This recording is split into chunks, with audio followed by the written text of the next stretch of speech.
What up, everyone, and welcome back to the Real Estate Unlocked podcast. I am your host, Joseph Marone, and today we're unlocking one of the most overlooked, slept on, cash flowing secrets to real estate, mobile home park investments. Now, most people either don't know about this strategy or they're completely sleeping on it. But the ones that do, they're out here stacking serious cash flow with less competition, higher returns, and building recession-resistant income. If you've ever wanted to get into real estate investing without the headaches of flipping or managing single-family rentals, this episode's for you. We're breaking down why mobile home parks are an absolute gold mine for long-term wealth and exactly how you can get involved with this game-changing strategy.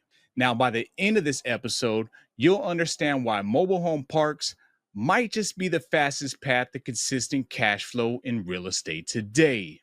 Now, you know how we do it on the Real Estate Unlocked podcast. If we're gonna do it, we gotta do it right. We can't just bring on anyone to speak about mobile home parks. We gotta bring on the king of mobile home parks. Today, our special guest on the podcast is Tyler Ware. Tyler is a full-time real estate investor who solely focuses on mobile home park acquisitions in the Georgia and Florida markets. Originally working at a CPA firm for 7 years, Tyler was able to leave his W-2 by investing in mobile home parks. And get this, he went from owning no rentals to 5 parks and 150 pads in just 4 years. Talk about impressive. Tyler focuses specifically on value-add properties, meaning at this point, he has successfully repositioned 3 mobile home parks and is on track to finish repositioning his last 2 parks by the end of the year. Once complete, he's estimating assets under management to be right around $8 million while cash flowing $50,000 a month. Tyler joins us today to show us how to get started in mobile home park investments, uncover strategies for finding these killer deals, and share with us exactly how he's built up this $8 million empire. So without further ado, I've been talking long enough. Everyone, if you will, please allow me to formally introduce to you Tyler Ware. What's up, my brother? How are you doing today? Wonderful, Joseph. How you doing, man? What an introduction, I tell you. Thank you, brother. I'm doing good, man. Appreciate you. How's everything going with you? Going good. Just out here trying to kill it. Yeah, yes, sir, man. I know your time is extremely valuable, so I appreciate you coming on the podcast, brother. I can't wait to break down this topic. Absolutely, man. Whatever you want, we'll go to it. Absolutely. Cool, man. Well, Tyler, welcome to the Real Estate Unlocked podcast, a place where we bring value to new and intermediate investors by bringing on guests who are extremely knowledgeable, such as yourself, and covering real estate topics on a very basic level. Now, as you already know, mobile home parks are a very interesting business model, so I'm pumped to dive right into this. So, Tyler, if you're ready to serve, man, I'm ready to cook, bro.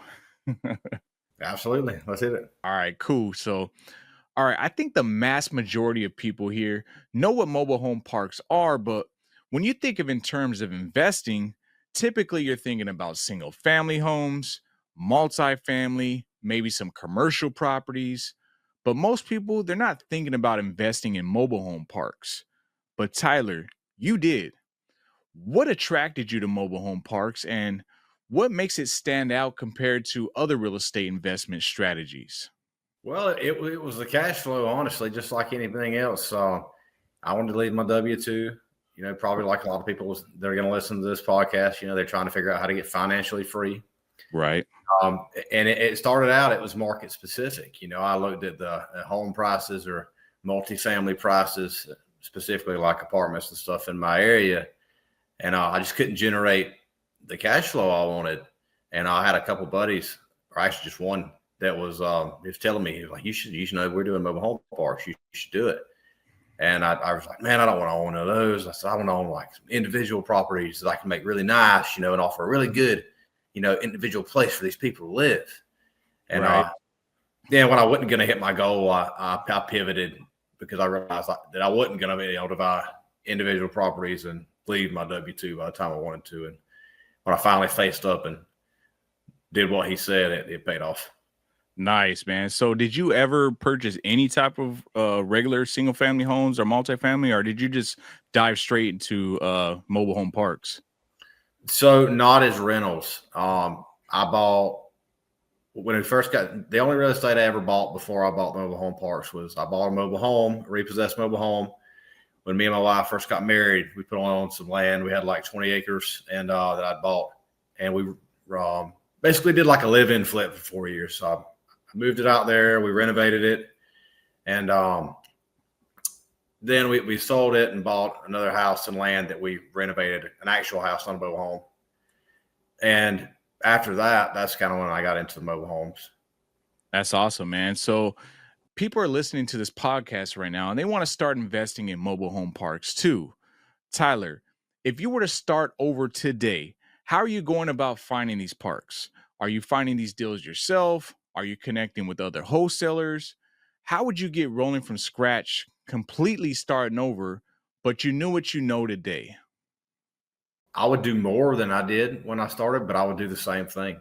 So today, what am I doing today? I'm trying to get the word out there on what I buy through like wholesalers, through social media, and all different avenues like that, and through these podcasts. But when I started out, I just looked in my area at all the mobile home parks and looked on the assessors' websites and literally just called every park in my area. Wow. And So you're actually cold calling them yourself. yep, absolutely. And then and now I'm still cold calling parks right now in the Central Florida area. Did it this morning, and what I found, didn't know this then when I first started. It was just by happenstance. I didn't know what else to do, so I just called them. Wow. But now I find that people are getting cold called a lot for these mobile home parks, and they actually appreciate the person wanting to buy it calling them, because I'm getting a lot of decent feedback versus that when I call, they think I'm just going to be a wholesaler versus me actually asking them questions about wanting to buy the park myself. Then they perk up a little bit. Yeah, I think you have the advantage there, right? Because it is becoming more popular now, right? Mobile home parks a couple years ago, not so much, but now it's kind of getting a lot more, it's reaching a larger audience on YouTube. So a lot more people are doing it. And when you're calling these people, you already have credibility, right? Because you already have the mobile home parks as your credibility. And a lot of people, like you said, they're wholesalers, and a lot of people don't want to deal with wholesalers. So you got the upper hand right there for sure. But for newer people that are looking for cash flow, or looking for things that they could add value to, to maybe leave their W-2 or get towards financial freedom a little quicker, I think there's still a good opportunity in their backyard market. And I say that because like I'm not buying anything less than 40 pads now, so I've came across at least 4 different properties through cold calling. And this isn't in my backyard market. Like I said, I'm focusing on Central Florida and I live in South Georgia, that are under those, that are, 10 pads, 8 pads, people that are interested in selling that, are value add properties. And for somebody that, I started with 5 pads, it's the first thing I ever bought in my backyard, and built from there. So that I think for somebody who's new, it's a good opportunity to look around their backyard and, call some of these properties like that. Because even if you only start with a 5 or a 10, that can bring significant cash flow. Yeah, that's a great point. So when you bought your first mobile home park, how many pads did it have? The first one was just 4 pads, and I actually owned some land beside it that touched up to it, so I was able to get it replatted and make it 5 instead of 4, and add another mobile home there. So it ended up being 5. Interesting. And then so now, what's your largest mobile home park? How many pads do you have on that one? My largest is a 48 pad. Nice, man. Cool. So like, how do you even find, or how do you know what's a good deal, right? Like, what are the key things you're looking for in the location or market you're in? Well, now I'm looking for growth markets, and that's why I'm focusing on Gainesville and Orlando areas. Strong employment, diverse employment, and maybe some recession resistant things. But I look for as far as like an underwriting, I try to get to 300 to 350 a pad. It's kind of what I've figured that my average is. So that's kind of what I underwrite towards. but it's going to be different. I try to get them to give you the financials, and back into it from there. Yeah. So if you get a mobile home park, that is there like a certain cash flow you're looking for? Like if let's say it's you got a deal in front of you and it's not cash flowing, it's basically breaking even. Is that something you'd be interested in, or would you pass on that? Is there a certain amount you're looking for cash flow every month? No, you're right, Joseph. No, now I have a minimum of $10,000. I wouldn't do a deal if I can't. It doesn't need to be cash flowing $10,000 a month from when I pick it up, but I have to see a path to where I can pretty easily move this thing to $10,000 a month, or I won't be. It wouldn't be worth it for me to do it. Got it. That makes sense. So you're bringing some value add to the park, right? So you can bring it up to at least 10,000 minimum. That's your barrier, 10,000. Yes, that's right. That's a good number, man. So how are you mentioned that you're calling these parks. How are you finding these deals? Are you looking on sites like LoopNet or Crexy? Like what's your strategy there? Well, it's very similar to my original strategy, actually, other than getting on podcasts and talking to wholesalers and brokers and things. I didn't originally do that. I do that now. Mm, Um, I strictly, I've actually gone to the assessor's websites, and this is a hack.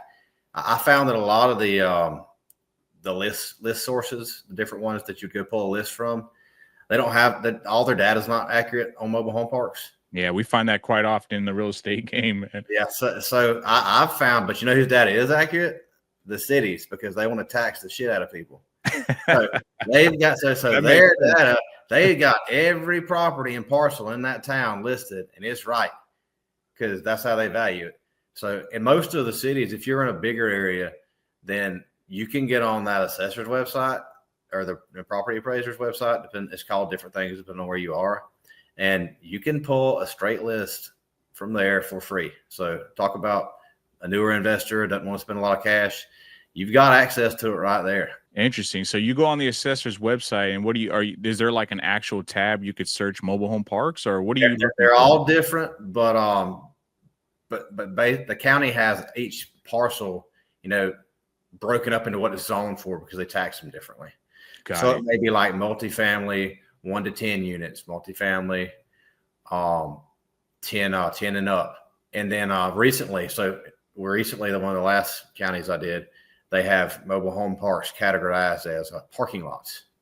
Oh, wow. So if you get on the assessor's website and you go to the place you can filter through their information and you sort it via parking lots, you'd get a list of all the mobile home parks. Interesting. So you actually got to do a little digging, but those are the hidden ones, right? Yep. Well, yep. You got to do a little bit of digging. Now you can do simple things like Google mobile home parks, and you can pull a list and get somebody else to do it and let it spit out the mobile home parks for you. But I really wanted to focus on these certain areas, and I knew I was going to be a long-term thing in these areas, like the Orlando, the Gainesville markets that I plan on trying to expand in. So for me, it was worth it to take the extra time, go through all the properties, and get a list of all the parks that they have in those areas. Yeah, I love that, man. Make sure you guys write that gym down right there because, a lot of people are using these sites like LoopNet and Crexy. But one of the things I love about pre-foreclosures is I can go on the county website and I can get a whole list for free, right? I don't got to pay all these marketing dollars, pulling lists. And like you said, I'm using softwares that are outdated or they're old data. And by the time you get to them, they already had 30 people knocking their door, right? So if I go directly to the county, I'm getting straight from the source and I'm beating out a lot of the competition. So it seems like it's somewhat similar when it comes to mobile home parks as well. Yep. And on the counties that I haven't been able to find, like if you're in a more rural county, excuse me, then their Q Public or assessor's website isn't as updated and you may not can pull it. But if you just call the county, they still have that ability. And most of the time, for a fee or not, I've had it both ways. They'll just send it to you in an Excel spreadsheet. Nice. Now, how are you acquiring these mobile home parks? Do you typically go cash or are you utilizing creative finance methods? It's a mix. I've done my first deal, that 5-unit park, was actually a mix of seller finance and cash. I paid him a down payment, and then he carried like 50% of it for 12 months. I actually ended up paying that one off through some proceeds from a different sale, and then using it as collateral actually on the other ones, which kind of parlays into what we're talking about. I use cross collateralization with a local bank that I've made a relationship with in buying these mobile home parks. So I don't really have to put any money down after I made that first one. I just make everything better. I add value to each park, and then that they lend out at 85% loan to value on these commercial assets, 20-year amortized, and they'll cross collateralize my debt against the one that I made worth more. And so as long as I'm making each property more valuable, I can kind of come into them without any money out of pocket. Awesome, man. So have you actually tried to purchase any owner financing? Because I know sometimes you come across like some tired landlords, maybe, a guy is retiring, he wants to get out of the park. Have you ever come across any type of those where you can pitch owner finance, seller finance? The last deal we did, a 2-park deal. It was 2 parks, the 48 unit I sit on in a different town, and then another 20 unit. And it was a Morby Method deal, which if you hadn't heard of that, shout out Pace. Yep. It was, where the seller will carry a portion of it in second lien position. So basically, the community bank that I deal with on most of my mobile home parks carried a first lien position about 50%, and then the seller carried a 50% second. Yeah, man. Big shout out to Pace, because that's a pretty cool method you can do. A little complicated to understand if you don't, but I had the pleasure to bring on Ingrid Hernandez, right? She's also an Owners Club. And I brought her on the podcast, and we covered that topic, and she did a phenomenal job. So if anybody wants to learn more about the Morby Method, I'll make sure to put it in the top right corner here, and you guys can watch that. But Tyler, is it more, profitable to purchase an existing mobile home park, or would it be best to purchase a piece of land and build from scratch? A lot of people ask me about developing stuff and building stuff from the ground up, because it seems like opportunistic, like you could create a lot of value. And maybe in some markets, that the answer is going to vary. But I'll tell you, 90% of the time, probably 95% of the time, you're always better to buy something existing. One of the reasons being, most counties, again, this is going to be different everywhere you go, but they're all pretty much aligned. They've made it a lot harder, created a lot bigger barriers to entry to do that, to make one from scratch. Dustin Kircher did a good job in talking about this before. He's explained it, because they can't tax them at the same rate. If they build a big multifamily building, it's lower density. They can put a lot more people in a small area versus a mobile home park, and then they can tax it a lot higher. So the city doesn't necessarily want the development of a lot more mobile home parks, which kind of makes them scarce going forward. That makes sense. Did you run into any struggles or any hurdles when because you talked about that first one you acquired where you had some other land next to it? You added to that, right? Did you run into any hurdles with the city? No, not necessarily. And it's based on, each city's laws or whatever are based on their own code. In some cities, they're called like Muni Code, but they have their own laws and codes. And I knew in that particular case in my county that you could put up to 5 parcels or houses. I think it may have been 6. And it's basically 1 house per acre. So I had 4, and I only had 4 acres. But if I was able to replat the property and gain an acre, I knew I was allowed to put another house there. And that's why, like, this the code, and that's really big. So if you go, like a newer person goes to buy a mobile home park, or you're looking at one, that's why you want to make sure it's zoned. You want to talk to the city and make sure that it is actually zoned for whatever lots that it is. A lot of times the seller or somebody will be like, oh, I got a 20 unit or 20 pad mobile home park, but I got 10 more acres here. You could add 30 more lots, but the problem is the city has to allow you to do that. If they're not already developed, if they don't have any water, sewer, any infrastructure like that. Yeah, I know that the city may not let you do it, and it'll be so costly that it may not be cost effective for you to do it. Yeah, I know the city can really kill some deals, man, and they can really drag it out. So that's a good point. Now, I know there's 2 types of mobile home parks, right? You got, tenant-owned homes where the tenants own their mobile homes, and then you only pay the rent for the pad space, or they only pay the rent for the pad space.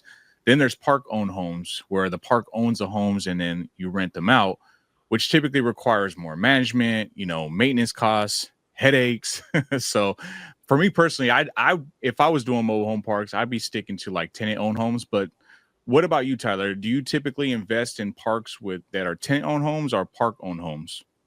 A mix of both, Joseph. Okay. Uh, I'm actually in my area. I'm pretty heavy in park owned homes. I think I own about 100 park owned homes and about 50 lots. That's about my ratio.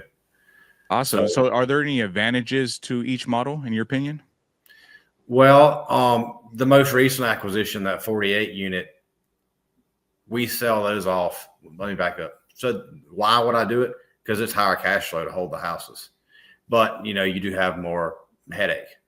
So like I was about to say, that 48 units, my last acquisition, we sell off those houses on the park owned houses we own. We sell them off on rent to own or lease options to the tenant. So in that option, it's just like a car. Mobile homes have titles.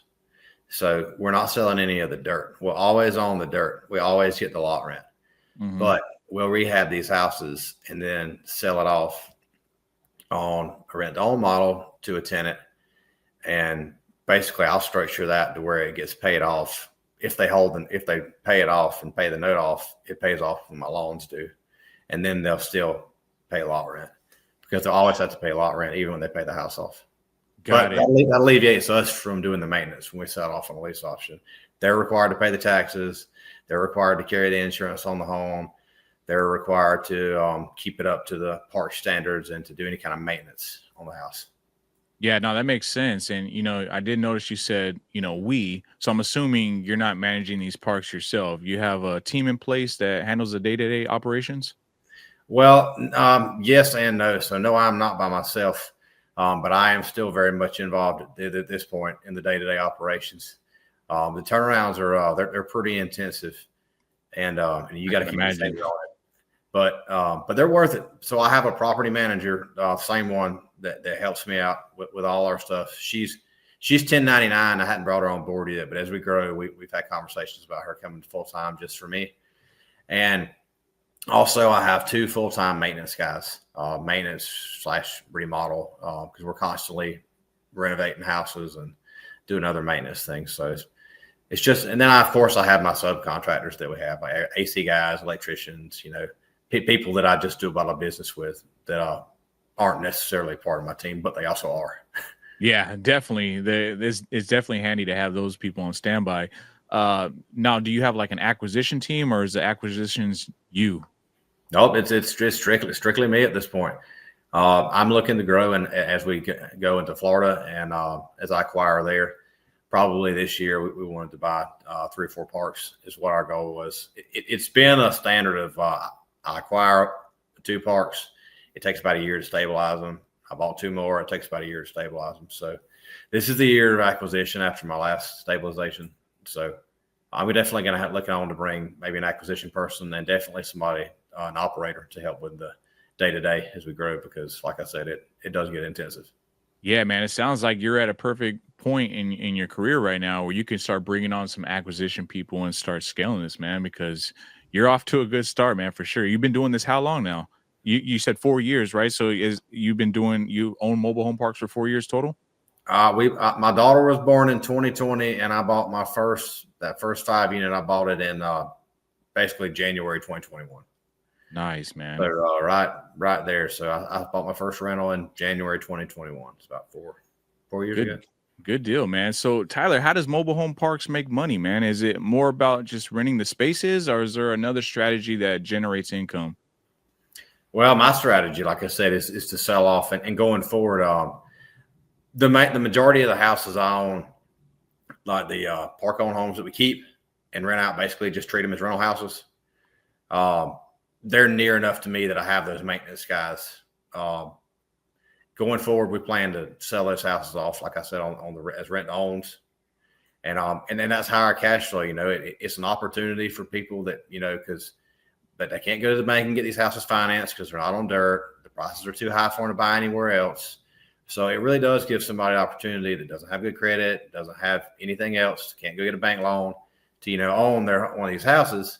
And also it is more cash flow for me because I sell the note off. Now I'm carrying a note and making the money off it, which there's interest attached to it.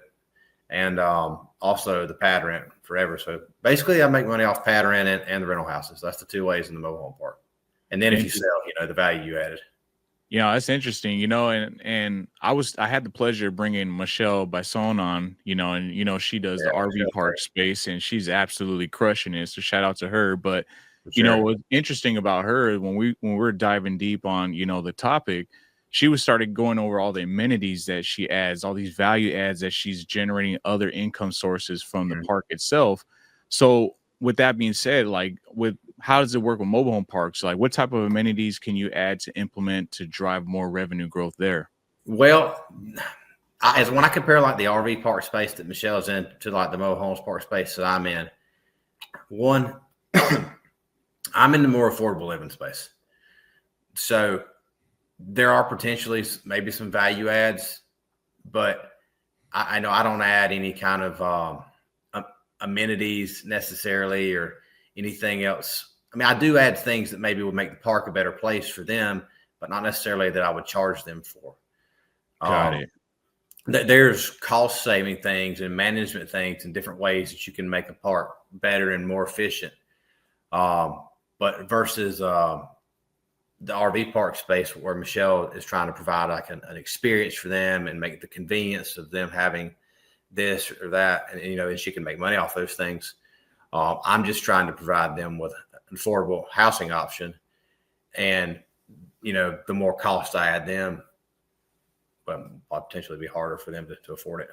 No, and that makes sense. Yeah, because I was actually blown away by that when she started talking about all the amenities she got. I'm like, wow, that's like a lucrative opportunity. So many different things you could add to it. So I was just curious. I was like, man, I wonder if mobile home parks you could start adding a couple things. Like, I don't know if it'd be beneficial to put like a laundromat, maybe ice making machines, and stuff like that. Because she went over so many different strategies you can do, and I was blown away by it. Yeah, there may be potential for like a few of those, like you said, maybe the ice machines or even potentially a laundromat. But I haven't potentially done any of those yet. Got it. Now, can you give us some numbers, bro? Like how much can someone make investing in mobile home parks, and how are you estimating the cash flow on these? Well, I'm making about between 3 and 350 cash flow per lot when I've averaged out my portfolio. That's annually, I'm assuming, correct? No, that's monthly. Oh. No, I'm talking about $350. Oh, okay. Got it. I was like, shoo, man, 350, man. No, well, I mean, I've got 150 pads, and like you said in the intro, and we've got it to where we took a pretty big hit on the hurricane that came. Helene got us bad, so we've been repairing. Wow. We had vacancies, had to move people out, and had houses destroyed. But when we get this back to going at the end of the year, we should be around 50,000 in cash flow over the 5 parks. So that's after everybody's paid. That's net. So. Man, that's impressive, man. 50,000 a month, man. Just you guys listening in, man. Mobile home parks, it definitely is not an easy route, though, right? Tyler just makes it look easy, but it's definitely challenging. But 50,000 is a good number to be at. So kudos to you on that, brother. What does a good deal look like on paper in terms of cash flow to you? Well, like I said earlier, to me, I don't want a deal that's going to cash flow less than 10,000 a month. Okay, so I have to have a structure where I can get there pretty easy, like a clear cut path. Now value adds fine. Maybe it's making 5, and I know that I can bump rents. That's one of my value adds I look at. And anybody that's looking, that's how I got in to these and was able to get the cash flow up, is because I knew, like getting in with the 5 unit, I was learning how to manage it, what the rents were in the market. And then I dealt with just talking to some property managers. I was managing that one myself. But because of that, I then knew, like when I looked at another park, that they were like rents were very under market. And so I knew that, I mean, I bought it at a very low cap rate, something that wasn't a good deal. Most people wouldn't have done it. Right. But I knew that I could immediately go in there. And so I think we bought it and it was making like 9,000 a month gross. Mm-hmm. And within 4 years now, we've got it to 21,000 gross. Nice. through like adding houses and rent raises. And then we immediately went in there and brought it to, I think, like 13 or 14. It was just so under market. And we did it in tiers, so we didn't have to force anybody out or anything like that. But, that was a lot of value that they just weren't taking advantage of. They were tired landlords. They'd owned it for years. The property sold. Somebody kept it a year, and they didn't take it to market. They didn't do what needed to happen. So then they wanted out of it, and there was still a lot of meat on the bone right there. So if somebody's looking, an easy way is to find something that the rents are under market. You can buy it at what may seem like a high price, but if you can immediately raise rents, over a course of a couple of months, then it may be worth it. How intensive is the day-to-day operations? Is it a lot involved in that? Like, are you a lot hands-on on your day-to-days, or is it just kind of, hour, couple hours a week, or what does that involve for your time?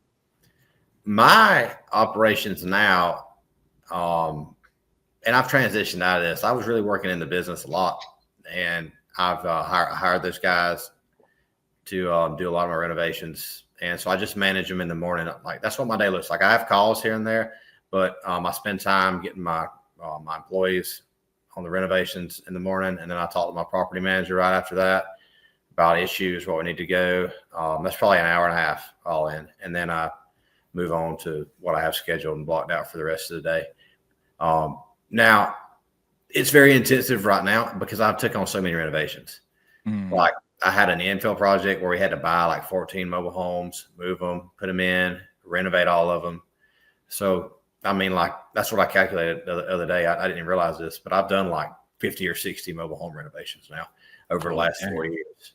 Then that's like gutting it. I mean, we go in, we tear the flooring out, you spray the house with paint, you put new flooring in, you put quarter round down, you just redoing the mobile homes. And that's where I add a lot of value too. I buy these houses off Facebook Marketplace or somewhere like that from these people, and move them to the house where I have a lot at, but there's no house.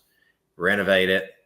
I'm all in the house for $20,000 versus going and buying a new mobile home for $60,000, and then I can rent that $20,000 house out for $750.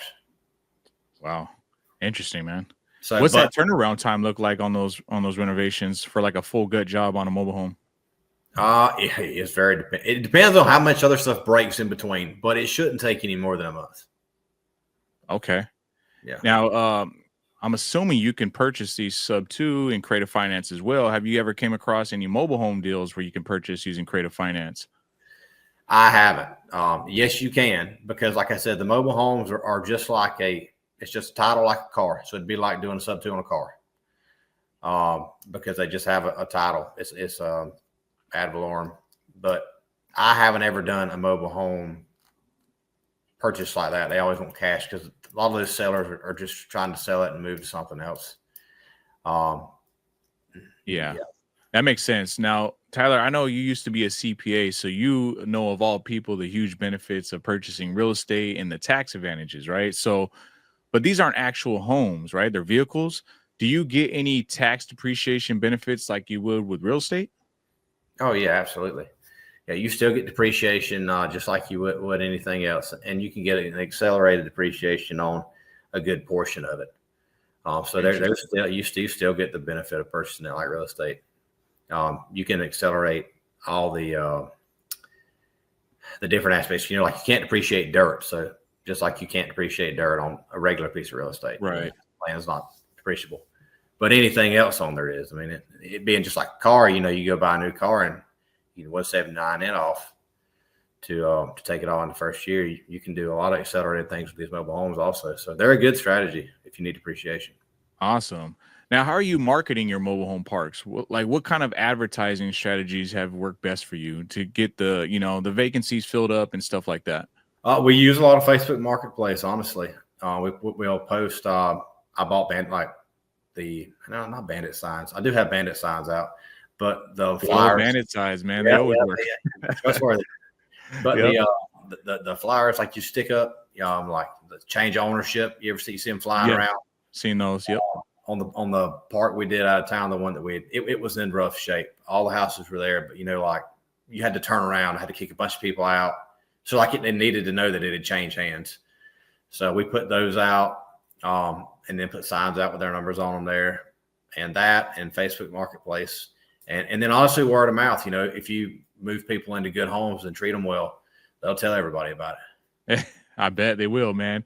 Now I know, when it comes, it's going to be market dependent, right? But how much can you expect a mobile home park to appreciate in value over time? Is it a steady increase or is it more fluctuating? Uh, I don't have a great answer on how to measure that, but I tell you how I measure it. I've measured when I go to acquire one, I measure my increase in value based on the value I'm going to add to it at the beginning. Okay. So, I may not be able to judge what a 10 cap is or an 8 cap in whatever year I may go to sell it, but I can just say that if I do sell at a 10 cap or an 8 cap, and I do what my plan is, my business plan, when I go into it, it should be worth X. And then I should have been able to add this much value to it by the time I, finished the park. Yeah, so you got a good understanding of your numbers on how you appreciate your own formula, basically. They're all based off cap rates, and cap rates are based off whatever the current rates are. Got it. Now I know you're from Georgia, right? But you don't only invest in Georgia, as you mentioned. You invest in Florida as well.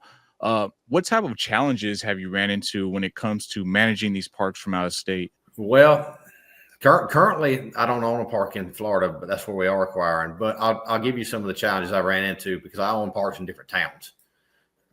So one of the problems we've ran into is having somebody there on site. So you need, like, I'd call it a resident manager, somebody that can go put their hands on something. Maybe it's a leak. Maybe you need to unlock a door for somebody to show a house, but you're 2 or 3 hours away. Right. It's really important.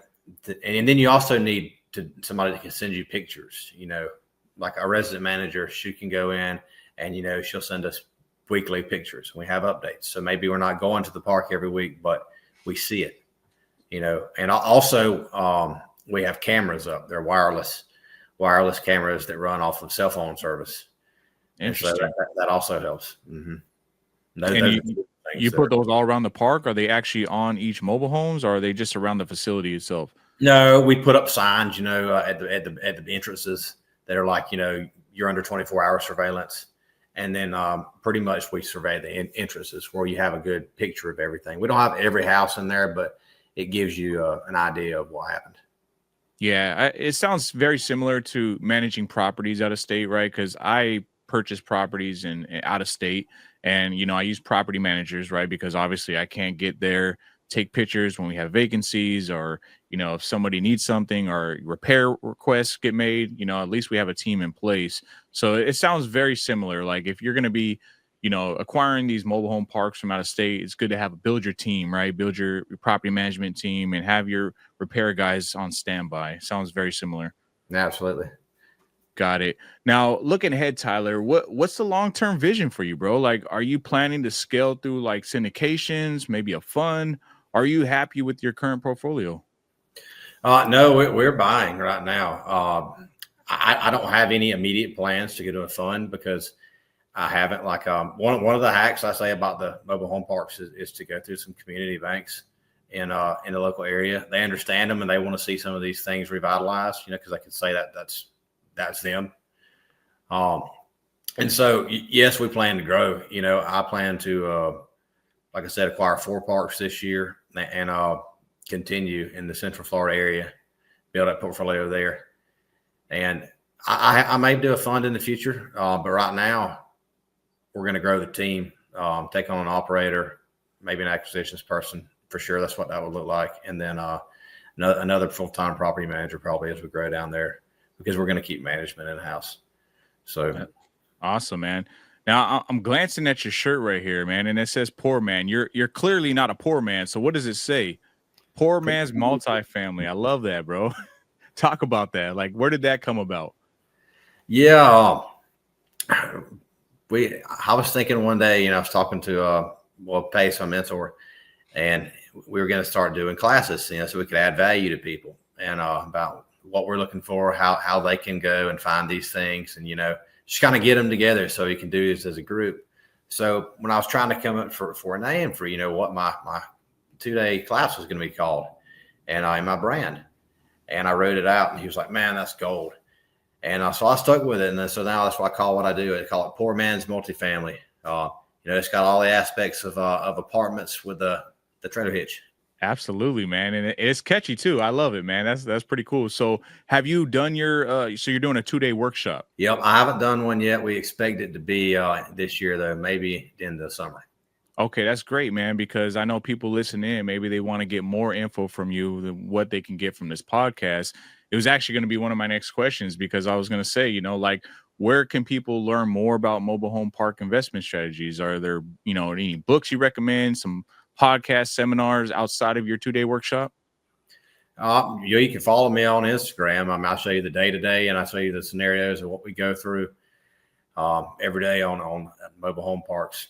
Okay. I haven't read any specific books. Honestly, I would suggest just to take action on it, man. And you feel free to message me on Instagram at Tyler Ware Real Estate, and at my YouTube's at Tyler Ware Real Estate.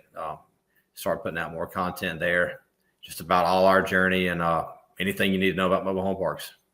Awesome, man. There you go. Now, I know you talked about building the team. How could somebody support you or bring some JV opportunities your way? Absolutely. If you come across anything in Central Florida, like I said, that's where we're looking to buy, specifically 40 pads and up. We're not looking for any of the smaller stuff at this time, just because it's hard to scale from far away, and we're trying to get into those markets. So anything in Gainesville, Orlando, and in that area, and Tallahassee also. Yeah, definitely, man. So I know there's so much we can really go over on mobile home parks. Obviously, you can't go over everything in a 1-hour time span. But is there any other key things do you think that someone new coming into this space they should be aware about or should know about? Well, if they're strictly looking for cash flow, I think I'd want to hit on it again. Don't sleep on the smaller parks in your area. Those are going to be some good opportunities, because a lot of like you said, mobile home parks are getting popular, but not necessarily for some of those smaller parks. They haven't been called to death probably. And also, don't sleep on the community banks, because you may only get a piece creative finance, but if the seller wants a big portion, a community bank, they can do different things than some of these larger banks can. So if there's 2 things, I would say or 3 things. Check out your assessor's website. Any data on that park is going to be listed on there. You can look it up. It's free. Look in your backyard first. You can always buy bigger things from there. And then don't sleep on your community banks, because you can get some good things done there for the mobile home parks. Awesome, man. Now, I know we always highlight all the successes. And one things that I like to do is, I always like to talk about, because it's not always a smooth road, right? And you know this. Have you ran into any challenges or anything that's kind of deterred your path from, or any complications you ran into this space so far that you can give someone as a learning experience? Or has it been all smooth roads for you so far? I've ran into so many challenges. You almost try to bury some of them. So I know what you mean, man. it would be what week it was. He's like, damn, why did you dig this up, man? We buried those in the closet. Dealing with people. Yeah, that may sound weird, but the management of people, the employees, the guys on that's my most recent thing is managing construction rehab employees, because they're not 1099. They're on my team, and managing them. But as far as the parks in general, one of my first parks I bought, I didn't check the septic tanks out like I should have. Oh yeah. And it's fine, but we've done work on them here and there. And some of them were double tanks, which, if you don't know everywhere is different, but you have city sewers, and then you have other septic systems, and then you have just like a regular rural house just has a septic tank, a big concrete thing that everything goes in and filters out. So a lot of them have septic tanks like that, which is fine. They're all fine. That's nothing wrong with that. But a lot of them have double tanks, which means 2 houses, 1 tank. You can't do that anymore now, but it's grandfathered in, so it's fine. But it causes problems sometimes. And they're fine and they work fine now, but there was just some septic issues that weren't just, I was green. It was my second park acquisition. I didn't ask enough questions. And even when I did, I didn't hammer on it. I took somebody's word for face value. There you go. So trust but verify. That's what I didn't do. I learned that lesson I myself. had some septic issues. Always verify the septic systems. That's the best advice I could give somebody, even on a small deal. If they say everything's fine, verify it anyway. You want to get your septic systems checked out because that could be like one of your biggest expenses and you can't ever see it. Yeah, man, because it's interesting, right? Because you kind of just dived head in, right? And so you're starting to run into problems that probably you can't really rely on a lot of people to give you answers for, because most people in real estate, they're doing single family homes and multifamily. They don't deal with septic tank issues for the most part, right? So like as you were running into these issues, how were you figuring these things out? Were you just like Google searching things? Is there like another community for this type of investments, or what were you doing, man? Oh man, it's like the school of hard knocks. I was just Googling. School. Learn as you go. I mean, you learn, like, listen, you build like a portfolio of people to, share knowledge with as you go, basically. Like my contractors, my septic tank issues, plumbers, I don't once you've used them, I don't have to get them and bill them for a service call every time. I'm not saying I go out there and do that stuff, but if you got a question about something, that's where you gain knowledge from. You go through these things and experiences and you build a knowledge base, Google stuff. Yeah. And rely on other people that have been doing it for years. And, that's what I would personally do. I would look at a problem. I would Google stuff about it, maybe listen to a podcast about it. Also ask somebody who's been doing it, whether it was a plumber, a contractor, and then I would take those different things and make my decision based on that. Yeah, man. I love it, man, because, a lot of people, and I know you see it all the time too, right? A lot of people feel like they got to know everything before they dive in, right? I got to watch 10 more podcasts. I got to watch, 3 more videos. I got to read 10 more books, and then I'll take action. I'll be ready. But, clearly people like Tyler, myself, we just dive in, right? And you're going to run into problems. It's inevitable, right? But you learn from those mistakes and you grow from those mistakes, and it just makes you an all-around better investor. So I'm glad you highlighted that, man, because that's great, man. You just dived in and took action, bro. That's just the way you do it, man, because there's not everything you can read on a book, right? You're going to run into these experiences that people don't talk about. You got to go through them. Yep, for sure. And listen, I'm an advocate for educating yourself on stuff like that. Like I try to take in, but there, like you said, there's a point of diminishing returns. Like I try to take in all the information I can about something to make the best decision I can. And then you just have to act on it. Yep. You try to minimize your risk and then you just move forward. Yeah, man. There's definitely time for in a time and place for learning, and then there's implementation time, right? You need to put that best foot forward. So absolutely, man. I appreciate it. So cool, man. Well, awesome, Tyler. I know there's a lot more we can really dive in on the mobile home parks, but we want to be respectful of your time. So, dude, I'm so glad we finally got to do this. I know we were talking about it, and it's been an honor having you on the show, brother. So I love being a part of the same community as you. I love to see your growth, and glad I can call you a homie, man. So looking forward to linking up with you in Dallas at Squad Up and knocking the cold ones back, brother. Absolutely, Joseph, man. It was my pleasure to be on here, and anytime, man, anytime you want to. I look forward to seeing you in Dallas. Awesome, man. Now, Tyler, remind everybody again where they can get a hold of you. Instagram and on YouTube, both are Tyler Ware Real Estate. So Tyler Ware Real Estate. And awesome. I just post content about my life, that consists of mobile home parks and a little bit of personal stuff. Nice, man. We love the personal stuff too. So we'll definitely be checking you out. Now, if you guys are finding value from this podcast, don't forget to show your boy some love. If you like what we're bringing you, don't forget to subscribe. It helps us continue providing value to others by reaching a broader audience. We're out here to serve, learn together, and help as many people as possible. Make sure to also smash that like button and drop a comment down below if you want me to cover a specific topic in real estate that we haven't covered already. Appreciate all the continued support, and guys, stay tuned because we're pumping these episodes out every 2 weeks. I got some awesome topics and guests coming up next that will change the entire way you do business. You definitely don't want to miss out. best believe I'm going to keep bringing that fire. Peace. Thanks, Tyler.